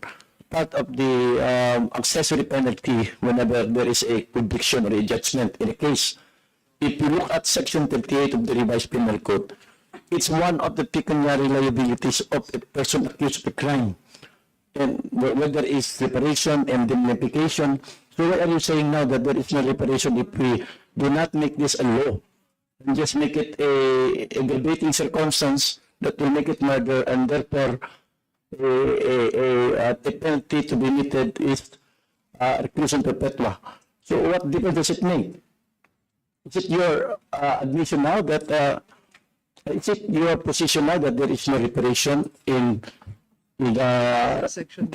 this measure if we do not make that a EJK bill, a EJK law? Your Honor, sorry. Go ahead. Go ahead. The concern that we raised earlier was just that, but I understand, yes, we understand, we see where the good lawyer from the public attorney's office is coming from. But what we said earlier lang po was that if we don't couch it as an EJK anymore, why will we have a reparations board for EJK victims when we will just make them murder victims? So will we have a reparations for murder victims specifically for this aggravating circumstance? But to answer po, Panyero, we agree. We see, yeah, that's right. We see where you're coming from. Kasi generally, hindi nga mada-downgrade, no? But that's a good point in the sense that we could perhaps include po sa draft bill something to the effect like, let's say, the revised penal codes is still could be applied suppletorily or something to the there is okay, but something to the effect of my colleague here mentioned, di ba po, like sa 7610 acts of lasciviousness and everything. Di ba pwede siya, depende how the information is couched. Di ba? If we can't prove the elements in 7610, as long as the information is couched broadly enough to also include the elements in acts of lasciviousness and RPC, pwede pa rin siyang ma-convict doon.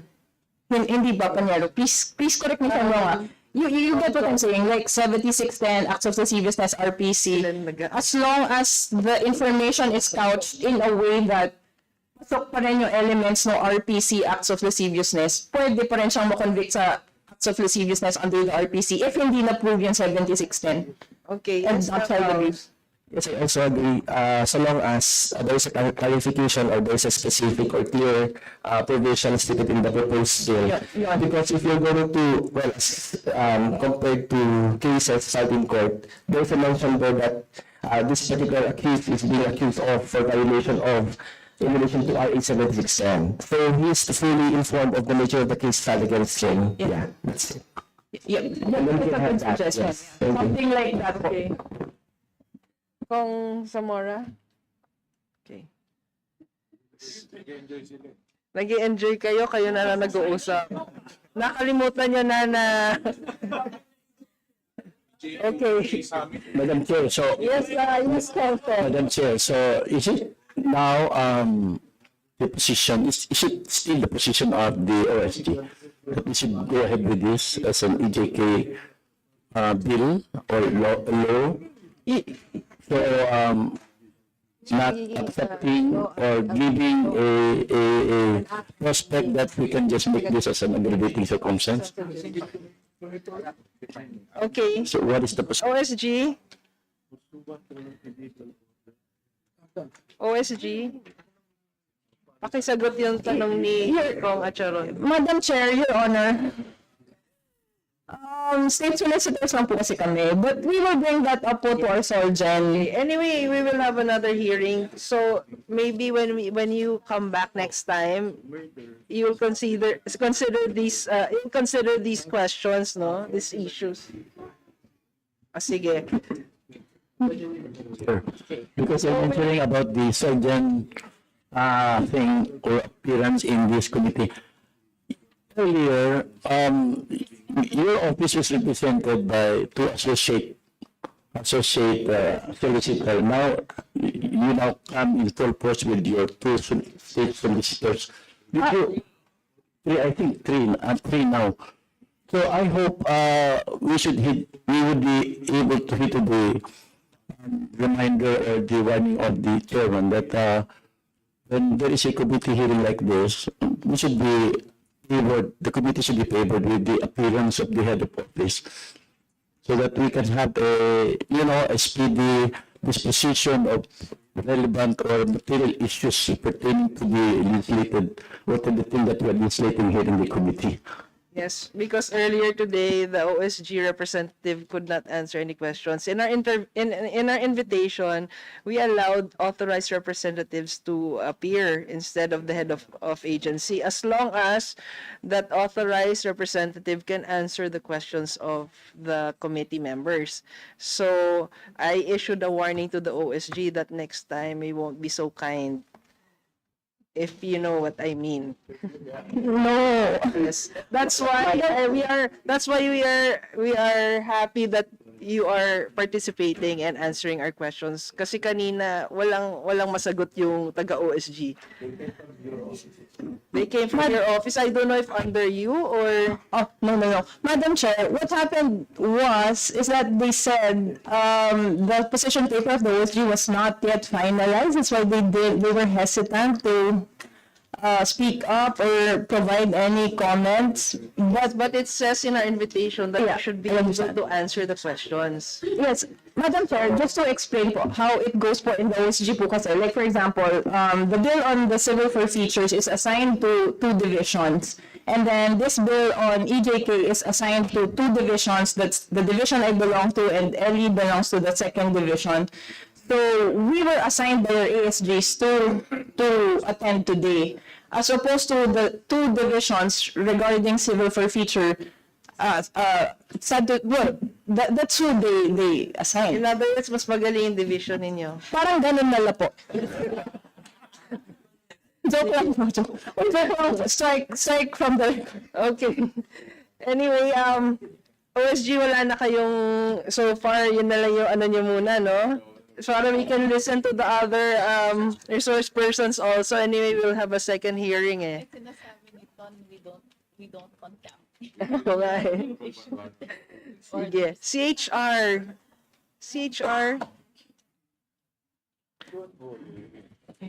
Good afternoon, Madam Chair, Your Honors. Our apologies because we did not yet submit our position paper on this bill, but I was instructed by my chairperson just before I came here that because the term itself, EJK, is under consideration by the come Friday, and likewise the definition or the description. But in the Commission on Human Rights, we already have what we call our definition in our glossary, and during the 5th Commission, we also have our description or the list of cases under EJK, but focus on the drug war. But we already have a stand on the EJK Claims Board, if I may be allowed Can you to. share it with us, please? Yes, Your Honors, we will. Meron sila. Our definitions, Your Honor, the EJK and that of the EJK under the 5th Commission. But before proceeding, Your Honor, may I just be allowed to comment on the explanatory note considering the report of the Commission on Human Rights was quoted. This is with regard to the numbers actually. Yung last part lang po,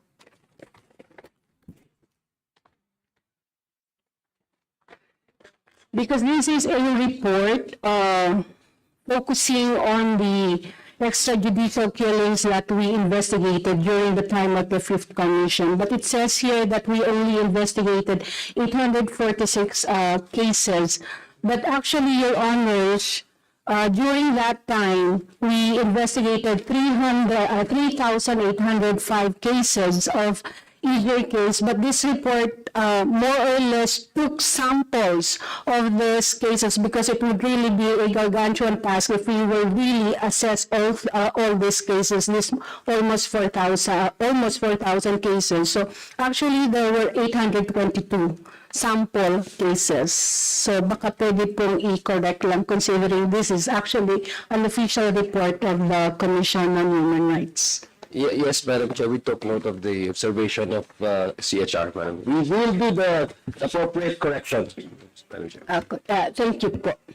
Okay. The Commission generally supports and welcomes House Bill 10986 as a pivotal step toward ensuring the primacy of human rights and the inviolability of human dignity. But with regard to the term and that of its definition, we have yet to submit our position paper, Your Honors. But with regard to the creation of an EJK Claims Board, we already submitted our position paper in previous committee hearings, Your Honor. So I would just read, if I may, the recommendation of the Commission on the Claims Board. The Commission strongly advocates for the proposed establishment of Claims Board as an essential mechanism for recognizing and addressing the harms suffered by victims of extrajudicial killings and their families. Nonetheless, the Commission emphasizes the critical need for the Board attached to the Commission to operate as a separate and independent entity, because looking at the bill itself, parang under po kasi siya sa one of the units of CHR. Parang this one is akin to the Human Rights Victim Claims Board para po for operational efficiency, and considering we do not have the human resource really to how do you say this, tackle all the applicants or the claims of the victim's family. As an independent but attached claims board, it will allow operational efficiency by leveraging the Commission's resources, expertise, and institutional support while maintaining autonomy in decision making. Furthermore, an independent claims board aligns with the principle of checks and balances. It provides victims and their families with confidence that their cases will be handled with integrity and impartiality, which is especially important in addressing sensitive and complex human rights violations like extrajudicial killings. We also have our other recommendations additional not stated in the proposed bill po. Transparency and accountability measure, the Commission recommends the inclusion of additional safeguards such as mandatory reporting of EJK cases to the CHR to ensure the principles of transparency and accountability are upheld in every stage of the investigative and prosecutorial process. Likewise, the Commission emphasizes the need to ensure that proposed law includes provisions mandating rigorous independent investigations and the protection of witnesses to guarantee the integrity of the prosecution process. That's our with regard to the claims. But so we really would want it to be attached but independent to the CHR. Just to clarify, yung sinasabi mong board, is that already existing?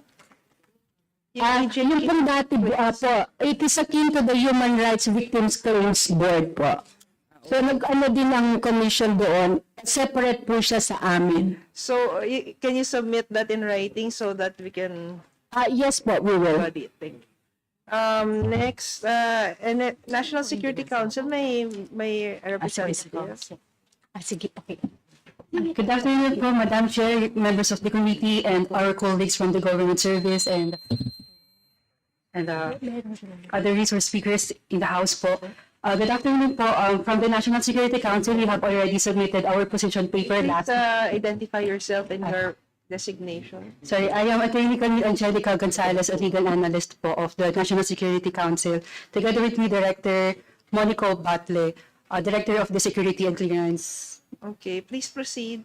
All right. Madam Chair, we already submitted our position paper last December 3, and we do join the manifestation that there might be a need to reword or recalibrate the meaning of EJK under the present bill po. Your Honor. Did you, in your position paper, was there a suggestion as to the definition? We did not include a definition, our own definition po of EJK, as we want to consider and to hear po other definitions coming from other. So now that you've heard the other agencies, can you submit a suggestion for the next hearing? Yes, Your Honor, we will submit our own definition po.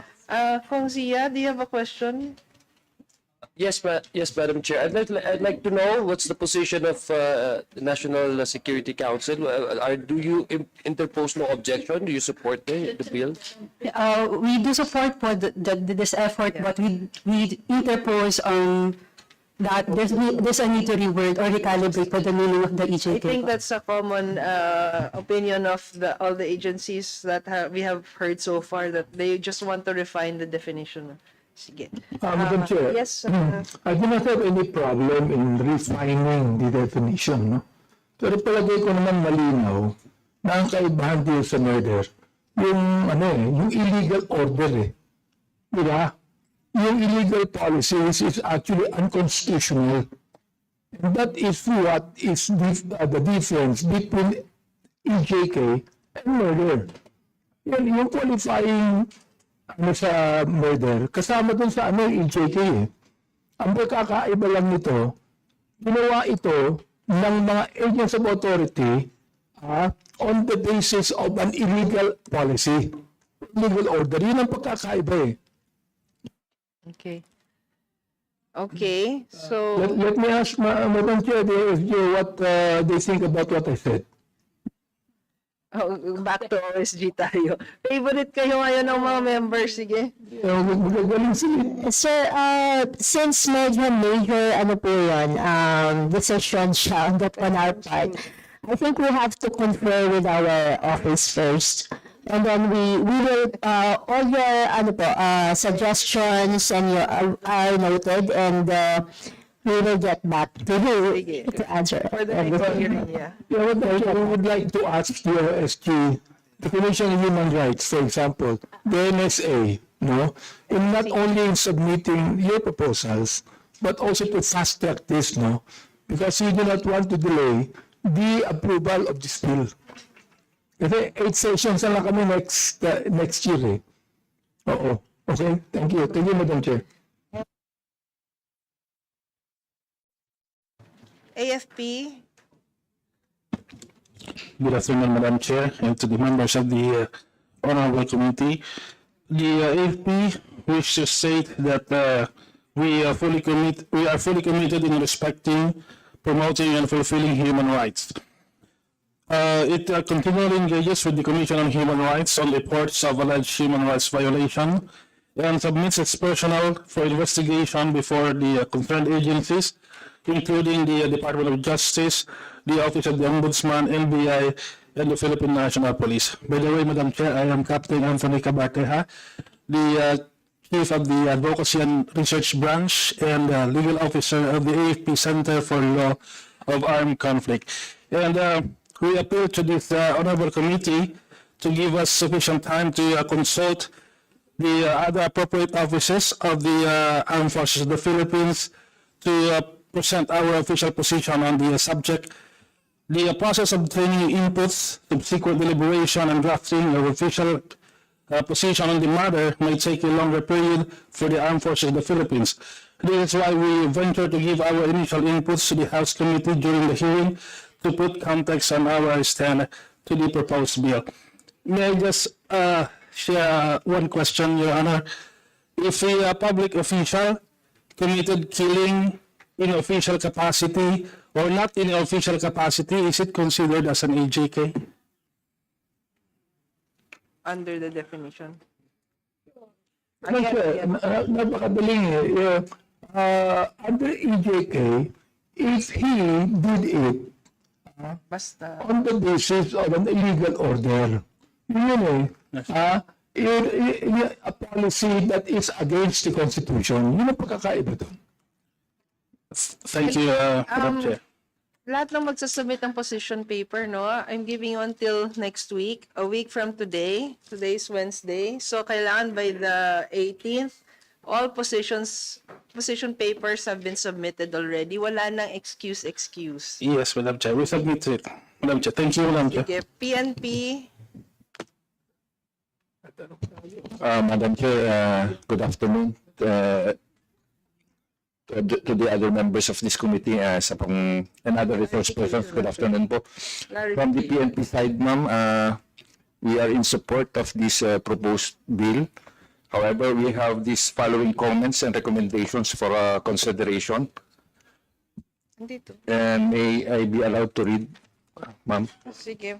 While the bill characterizes extrajudicial killings as deliberate and arbitrary killings that lack the authorization of a prior judicial judgment, it is strongly recommended to establish a clear legal and conceptual distinction between EJKs and other crimes such as homicide and murder. This differentiation is essential for understanding the gravity and unique implications of actions committed by public officers in the performance of their duties as opposed to ordinary criminal acts.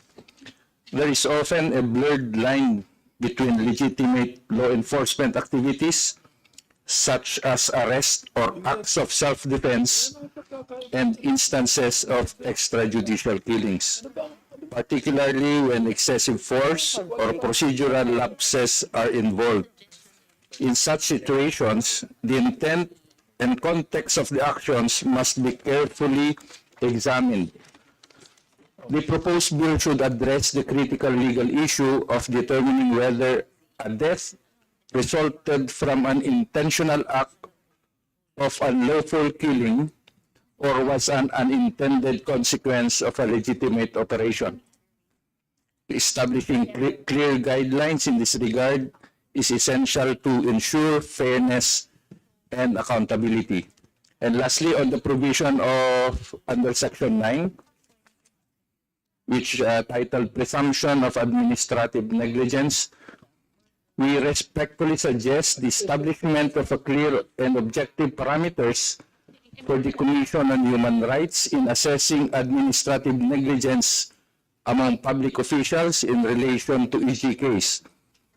Such clarity is crucial as the presumption of negligence carries significant implications for public officers tasked with maintaining order and safety. Properly defined parameters will help prevent undue presumption of fault while ensuring accountability for genuine lapses in duty. That would be all, ma'am, for the PNP. Is that a written position paper? Not yet, ma'am, but we will 1 submit. week, okay? Yes, ma'am. Next, NAPOLCOM, and then we'll listen to NUPL and Karapatan. So NAPOLCOM, may representative ba dito? Good afternoon po, Madam Chair.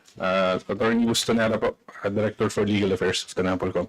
Our apologies for not having submitted a written position paper, but kindly allow me to discuss our position po on the matter. Firstly, allow us to state for the record that we support the passage of the proposed bill, which provides for a comprehensive legal framework to combat extrajudicial killings. We submit 3 points for consideration of the committee. The first one is on the presumption of administrative negligence. Similar with the position of the PNP, we would like to state that it is our recommendation that a clear delineation and factors be stated to quote-unquote quantify an increase in EJKs. We recommend that a baseline or threshold number of incidents be established. If not, a specific time period during which the increase must have occurred should be established. And third, there should be a clear criteria for determining whether the increase is attributable to administrative negligence rather than external factors. Second, on the aspect of administrative negligence as well, we would like to clarify whether the public officers intended to be charged with administrative negligence should include public officers in charge of public order and safety and the local chief executives, or are they in the alternative? We take note of the fact that local government units have their own departments of public order and safety. So will the department head of the depots be charged in case there is noted increase in EJK in the specific areas? And thirdly, ma'am, with respect to the discussion on preventive suspension, this is not pending criminal action. This is not a new matter. This is actually provided in Section 47 of RA 6975 and discussed by the Supreme Court in the case of Himagan versus People of the Philippines. To quote the Supreme Court, it states there that the reason why members of the PNP are treated differently from other classes of persons charged criminally or administratively insofar as the application of the rule on preventive suspension is concerned is that policemen carry weapons and the badge of the law which can be used to harass or intimidate witnesses against them. If a suspended policeman criminally charged with a serious offense is reinstated to his post while his case is pending, his victim and the witnesses against him are obviously exposed to constant threat and thus easily cowed to silence by the mere fact that the accused is in uniform and armed. Thus, the imposition of preventive suspension for over 90 days under Section 47 of RA 6975 does not violate the suspended policeman's constitutional right to equal protection of the laws. Thank you, ma'am. Thank you. So next, Madam Chair, let me respond. That's the reason why we need the EJK. Diba? NAPOLCOM, nasa inyo ba? Nasa ilalim niyo ba ang IES? No, sir. The IES is under the office of the Chief PNP. Okay. Yes. okay. So next, the NUPL. Good afternoon, Madam Chair and the members of the committee. Thank you for inviting us. First, we welcome the introduction of this bill because we believe that it is the opportunity for us to fine-tune the distinction between murder, as currently defined in the revised penal code, and extrajudicial killings. And based on our abundant experience as lawyers for victims of human rights violations, including extrajudicial killings, one of the key differences lies in the effect, not only in the surviving families of those killed, but also in the communities where they come from. Because when someone falls victim to EJK, it creates a killing effect on the community that victims who are frequently human rights defenders, political activists, and those who voice out their criticisms and dissent against the government. So I think it's very important to recognize that. through this law. And I agree with Rep. Abante that we can benefit from going back to the explanatory note as to guide us in further refining the definition of EJK, because here there is a mention of the fulfillment of human rights. And I think it's important to go back to what is at the center or at the heart of this bill, and that is the right to life. And the state is the primary duty bearer in protecting the right to life. That's why when EJKs happen, there is already a violation of the public trust that the state actors and government officials enjoy or by virtue of their office. Now, may we just state our, we apologize because we have not yet submitted our position paper, but we will within the coming week. But we note that there are several, we would like to share our comments. First off, based on our observation from experience and as according to international law, senior officials may be responsible for EJKs, and it is recognized in this bill. So this is a welcome recognition. And they are responsible not only for direct orders, but also for failing to prevent or punish unlawful killings by subordinates under their control. And this carries two implications. First, in terms of liability. We are pushing for the adoption of command responsibility as provided in the Anti-Enforced Disappearance Law and also under the IHL, the Domestic or the Philippine IHL Act or RA 9851. And also, extraordinary diligence must be required of law enforcement authorities, persons in authority, and their agents in the discharge of their duties so that these officers will be stopped or disabled from invoking the non-laban narrative and using the use of lethal force to exempt them from criminal liability. Yes, that would be it. For now, Your Honors. Can you also help with the definition? Do you have any suggestion? Yes, thank you for asking. Yes, we would like to. Yes, can you submit your, so that we can consolidate all these suggestions and we can show the authors and Yes. maybe we could come up with one that everyone would agree on. Yes, Madam Chair. Thank We'll you. gladly. And then Karapatan. Yeah, Madam Chair, maybe also further explain to us and maybe put that in your position paper how we can resolve the issue. Kanina po yung sinabi ko kasi yung command responsibility. I think that concept maybe can be properly addressed. At least ma-distinct natin yung culpability nung nagbibigay ng utos, no? I think mas maganda rin po yun na ma-include nyo sa position paper ninyo para ma-enhance further yung bill. Can you include that also in your? Yes, we You will. mentioned about the command responsibility. You reference a certain law, di ba? Yes, Okay, to thank you. laws, to domestic laws. Okay, thank you. And then Karapatan. Magandang araw po, Madam Chair, members of the committee. Nakapag-submit na po kami ngayon lang po ng position paper, and because of the interesting discussions also sa committee hearing ngayon, magsasubmit po ulit kami para makatulong pa, informed by the discussions of the committee right now.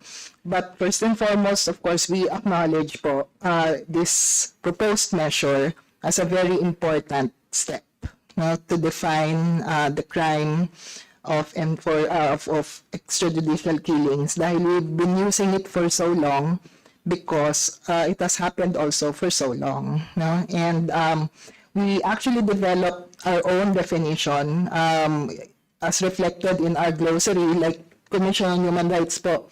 Meron po kaming human rights glossary as a human rights organization. And sa totoo lang po, we also participated in a similar discussion on the anti-enforced disappearance law. Because sa anti-enforced disappearance law po, ano yung difference ng enforced disappearance sa kidnapping or deprivation of liberty? Dito po, we think it's the same. So I'd like to state our working definition of extrajudicial killings. Actually, it's a combination of the existing definition under Republic Act number 11188 the law on special protection of children in situations of armed conflict, and the elements in the definition of the anti-enforced disappearance law. Extrajudicial killings refer to all acts and omissions of state actors that constitute the violation of the general recognition of the right to life embodied in international and domestic human rights instruments, which are committed by the state, by agents of the state, or by persons or groups acting with the authorization, support, or acquiescence of the state. So, talagang may, sa discussions din po namin noon sa TWG on the anti-enforced disappearance law, what differentiates it from murder is the imprint of the state. Yung ibig sabihin, done by state actors with authorization, support, or acquiescence of those in public positions. Secondly, we support what Attorney Joseph NUPL said on command responsibility. We have existing jurisprudence po at sa batas din po ng 9851 at saka sa 10353, may mga provisions on liability of commanding officer or superior in the commission of the so-called crime of enforced disappearance or violations of international humanitarian law. So we propose that we consider provisions of those two laws in terms of liabilities, no?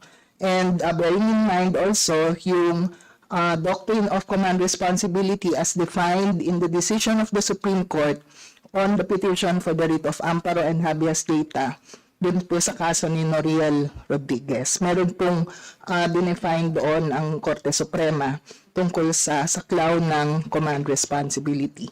Lastly na lang po, yung tungkol po sa provision sa Section 9 on presumption of administrative negligence, may exception po kasing binanggit dyan dun sa areas declared by proper government authority as areas of conflict or combat zones. Tingin po namin, Madam Chair, may existing law po tayo ngayon, yung tungkol po sa international humanitarian law that covers yung areas or any violation na sa areas of conflict or combat zones. Ito po yung 9851, no? Kaya kailangan po maging consistent po yung proposed bill na ito doon po sa domestic law na existing. Yun lang po. Maraming salamat po. Madam Chair, salamat sa pagpapaliwanag mo, Ms. Palabay. No? I think it's very important. Pagkat nung pinapanood ko itong hearing nito, may mga comment na akala nila itong EJK na ito ay ginawa lamang specifically dahil lang sa mga nangyari ng past administration. Hindi na eh. Yun ay specifically doon lamang sa mga drug victims. Hindi eh. Binanggit mo yung human rights defenders, may mga doktor tayo mga pinatay, meron tayo mga media na mga pinatay, meron tayo mga lawyers na mga pinatay. Hindi kasama doon sa dating administrasyon. Ibig sabihin, kung may EJK na tayo, bago yung dating administrasyon, tama, hindi nangyari itong mga bagay nito, no? So, talagang matagal na dapat ng bitas na ito. So, we'd like to find out, kasi alam mo, pinapanood tayo ng taong bayan dito, eh. Gusto ko lang pumalaman ng taong bayan, Madam Chair, na itong bitas na ito, hindi lamang tinutukoy ang past administration. Kundi tinutukoy rito, lahat ng mga napapatay, yan man ay drug victims, yan man ay human rights defenders, yan man ay abogado o doktor, lahat na pinapatay out of an illegal order. Pinapatay po na hindi sang-ayon sa saligang batas. Yun po ang gusto ko ipakita sa taong bayan natin. Kaya meron tayong EJK bill na ito. Thank you, Madam Chair. Are you done? Yes, Ms. Palabay. Madam Chair, magbibigay lang ako comments sa binanggit ni Kong Abante. Marami pong salamat. Totoo po yun. Bago pa naman po yung nakaraang administrasyon, nagaganap na po talagang extrajudicial killing sa bansa. In fact, marami po taong simbahan mga development workers, kahit po yung human rights workers namin.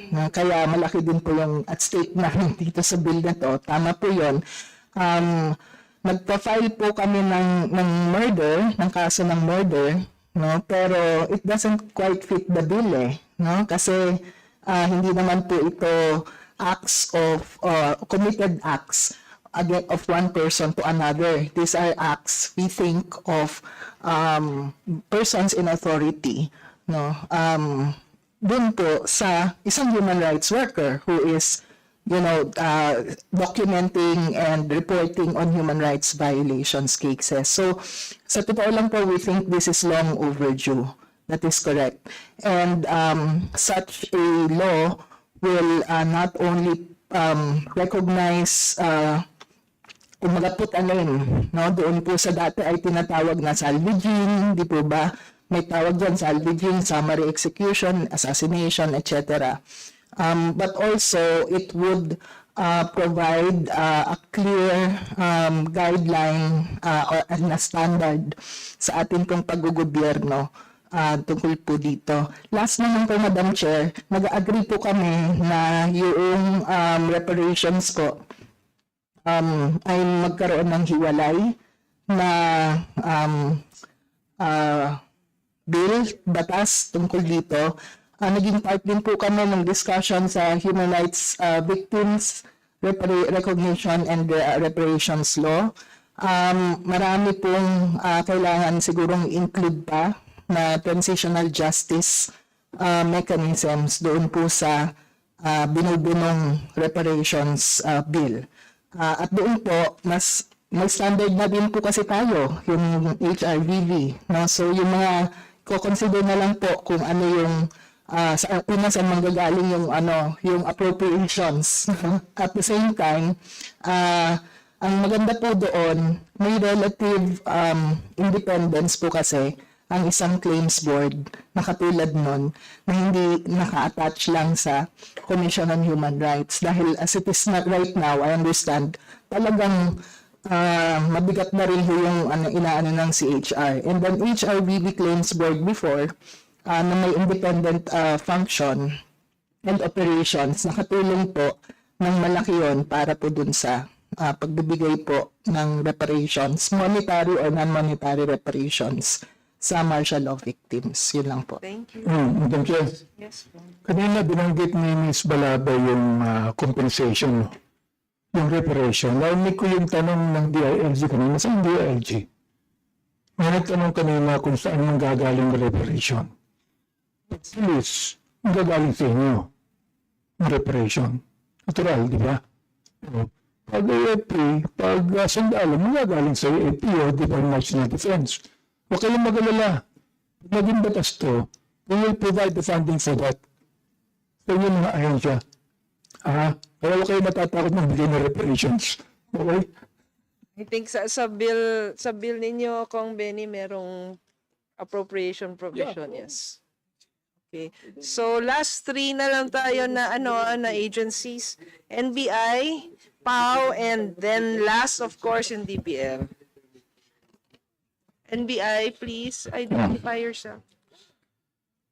Good afternoon, Madam Chair, and to the honorable members of the committee, and also those who are present in this committee hearing.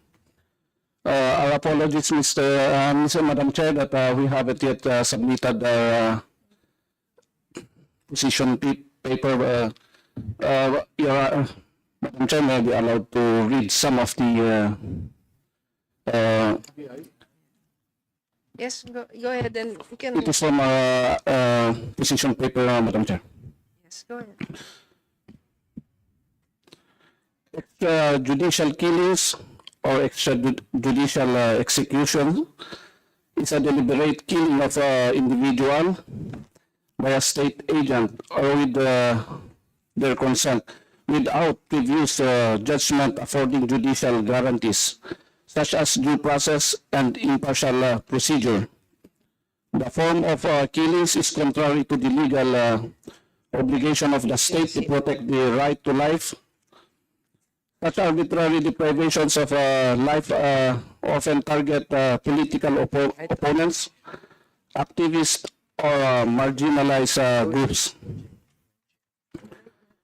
In our jurisdiction, extrajudicial killings were rampant during the war on drugs.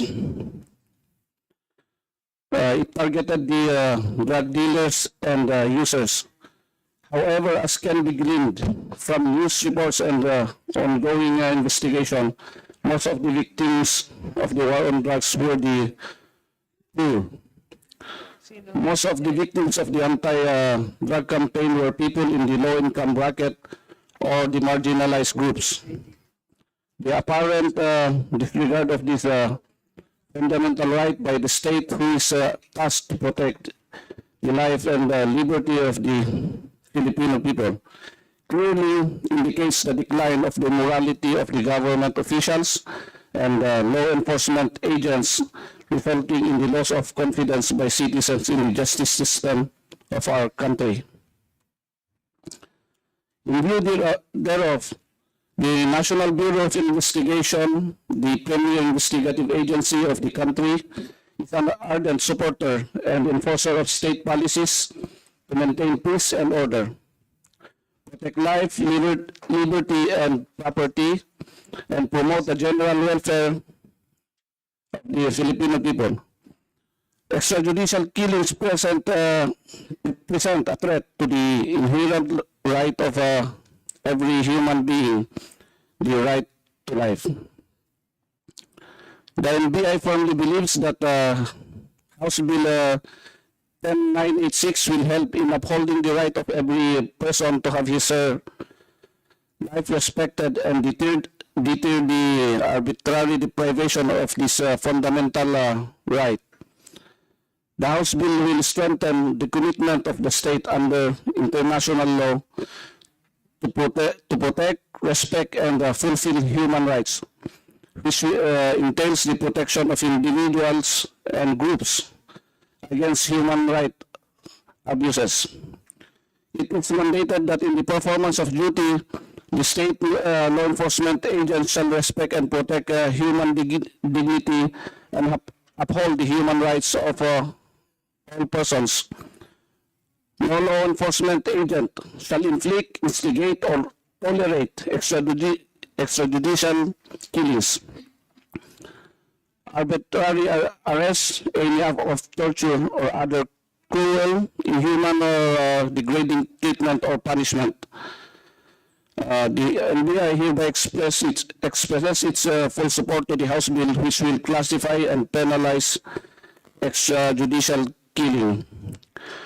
Rest assured, the NBI will continue to uphold and advocate the right of every individual to life. That's all, Madam Chair.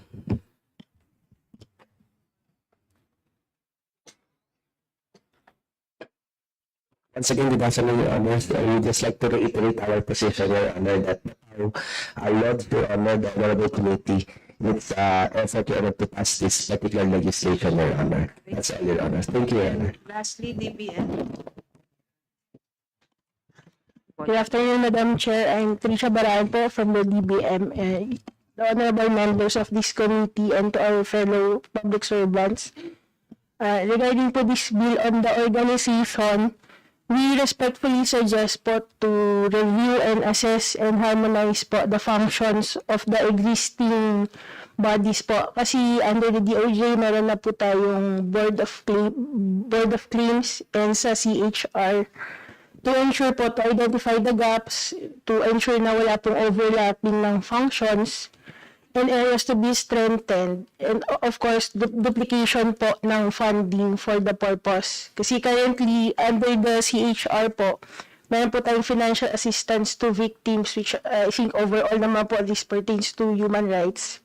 And under the budget of the DOJ, meron din po tayong funding for implementing Admin Order 35, which includes extralegal killings po.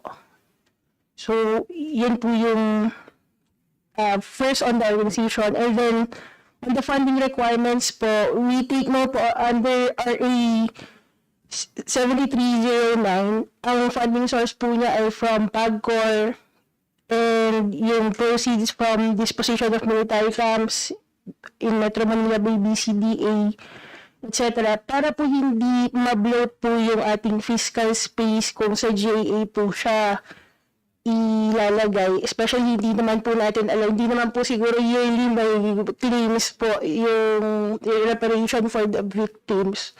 So baka we can consider po as funding source itong under RA 7309. That's our Anyway, that Madam will Chair. that will have to pass the appropriations committee. Yes, Madam Chair, I'd like to ask DOJ, is it true? Meron pala kayong compensation reparation board for victims of extra legal killings? Yes, Ano yung sabi mo niyo po, DBM? Extra Attorney I was Tricia? gonna ask that, Kong Zia, kasi merong interagency committee on extra-legal killings, enforced disappearances, torture, and other grave violations of the right to life, liberty, and security of persons. Bali, interagency yan, pero ang lead agency is DOJ. What exactly do you do? Kasi this one is very specific, Madam Chair, kasi we are trying to define legal parameters on what EJK what constitutes EJK. Yes. Honorable Chair, if I may po. Yes, go. Regarding po sa comment ni DBM regarding the claims board, ito po yung RA 7309. However, it does not specifically mention po yung EJK lang, but it pertains to victims of violent and heinous crimes. And on the other hand naman po, yung binanggit po na AO 35, it was issued back then nung time pa ni President Pinoy, which is the creation of an interagency committee on extra-legal killings, EDs, torture, and other grave violation of human rights. We have issued its operational guidelines in 2012, wherein it defined where it uses the term extra-legal killings. If I may read. Maybe, yes, Madam Chair, the way I understand it, Madam Chair, is that extralegal killings may be a result of a torture, no? Parang, I don't know, pero kasi ito, extrajudicial killings is primarily, it's essentially, Madam Chair, about killings, those allegedly na mga na hindi binigyan ng due process, na hindi na kuhanan ng korte. Tama ho ba, DOJ, no? Well, Parang ganun yung sa inyo? That's Ganun one din? of them, pero meron din sa definition niya, meron ding, if the person responsible for the killing is a state agent or non-state agent. So, nandun din yung person responsible sa definition nila na extra-legal killings. Tama po, tama rin. Yung, the same ba? Like yung sa extrajudicial killing, essentially parang ito yung pag allegedly, no? Kasi mga biktima, supposedly, dapat sinasabi nila may mga criminal, din. So, pinapatay. Yung iba, hindi nakakasuhan. Ibig sabihin, hindi siya dumaan sa proper procedure na kung saan yung due process ay na-exercise or na-observe nung The same mo ba? Yung sa inyo, dyan sa interagency ninyo? Ay, sorry.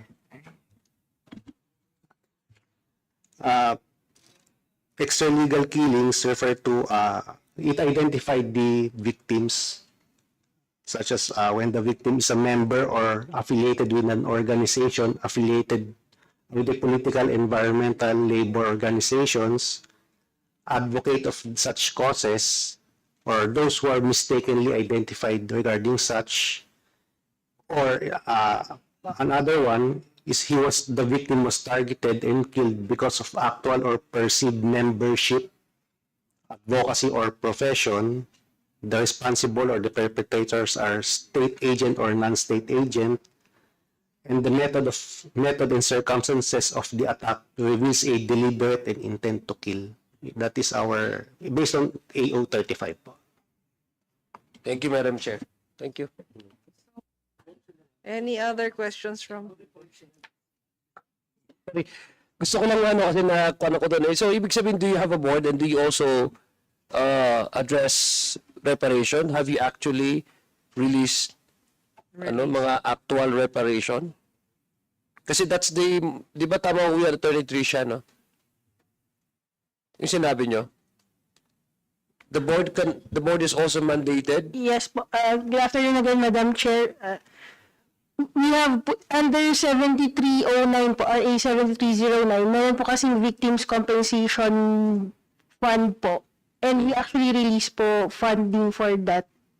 May mga release po previously. So, ang concern lang po namin, baka madoble po yung funding and yung duplication ng functions po nila. Thank you. Para ma-clear lang rin po kung sinong gagawa ng Okay. Thank you. different activities. Thank you, Madam Chair. Gusto ko lang clarify. Sia. Any other questions? Yes, Kong Franz. Madam Chair, siguro sa susunod na meeting, magbigay ng report siguro yung DOJ kaugnay dito sa mga cases na idinulog sa kanila at ano yung mga nangyari. No? Kasi ito na yun eh. Oo eh. See, you mean? Oo. Oo, kung merong actual ba na reparation. Tapos yung pong ano na nangyari? May na-prosecute ba? O may na-ano kayo? O lahat po dismiss? Mukhang baka lahat po dismiss yung mga idinulog ng mga kababayan natin na biktima according to this AO 35. And another one, Madam Chair, yung NBI, so kung meron silang report about doon sa EJK, be it drug or mga activists, mga human rights defenders, baka makapagbigay din sila ng ulat Can you sa atin. submit the reports by next week? Or before, at least definitely before the next hearing? Madam Chair, what we have submitted to the Quadcom is the overall total cases. Can we submit that documents is committee, Madam Chair? Yes, submit. Yes. Yes, pero Madam Chair, parang kung sa EJK war on drugs, parang may 52 lang sila eh. Sa pagkakatanda ko eh, yung mga naimbestigahan. Pero meron akong natatandaan noon na meron pa silang i-update. Doon sa dati nilang chief, Madam Chair, no, yung dati nilang director ng NBI. Parang merong bago. Can you check that? Madam Chair, we have submitted a document. The total cases investigated by the NBI is 426 cases. The 52 non-laban cases referred by DOJ, and another 250 cases from the second referral of the DOJ for investigation, and walk-in or those who came to us to have to seek for an investigation is 81 cases, Madam Chair. Okay. Pakisubmit na lang yan, Madam Can Chair. you submit that in writing? Pati yung sa DOJ, sa interagency committee on extra legal killings. Yung tinatanong ni Kong Zia kung ilan na yung actual na rep. Yeah. You can just submit it to us. You don't have to answer it now. Once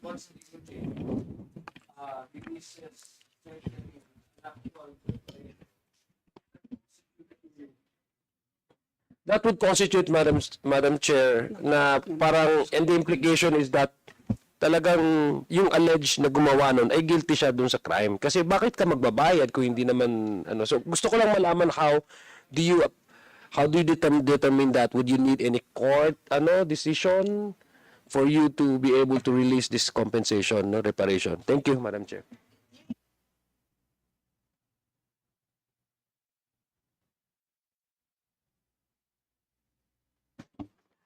With respect to the AO 35, it is composed of the law enforcement and investigation cluster po ng Department of Justice, which is under the National Prosecution Service.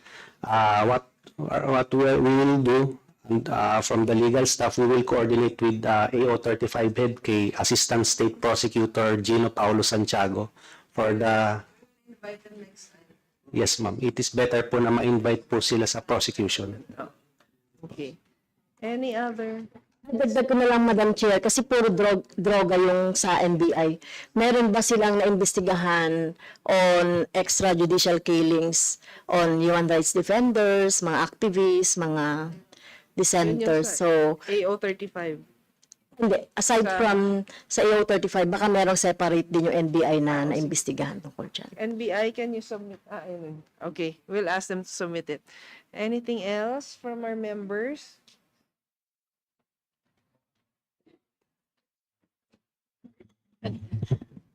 Madam Chair, there being many things to be discussed, I move to suspend the deliberations. There's a motion Second, to Madam. suspend the deliberations of House Bill number. One.